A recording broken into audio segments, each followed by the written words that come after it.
Мен мысалы бір ненің екі аталық аналық араның жаңағы анау несіне куә болдым, екеуінің жұптасқан кезіне. Соған куә болып қалдым да, екеуі жұптасты да, жұптасқаннан кейін екеуі екі жаққа қарай бүйтіп ұшты, бірақ алыс қашпады. Жақын жерде сол. Іргеде қарап отырмын ғой. Сосын бір кезде екеуінің жаңағы нәрседен кейін жуынғанына қарасаңыз, енді ұзақ отырды. Мен ондайды көрмегем. Сол енді бір Алла тағаланың әмірімен болып қалды.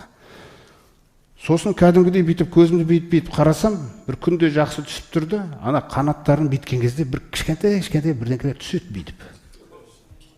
Қайта тазаланады анау екеуі. Егер солар өзінің Алла тағала жаратқан миссиясын, функциясын атқарып отқан болса, біз өзіңіз ойлаңыз енді.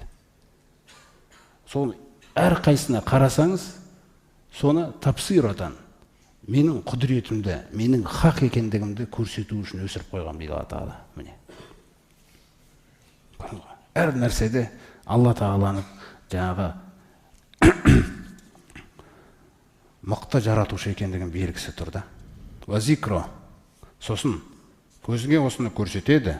Сен көзіңе көрсеткен кезде Субханалла деген сөз шығу керек дейді сенен. Көрдің бе?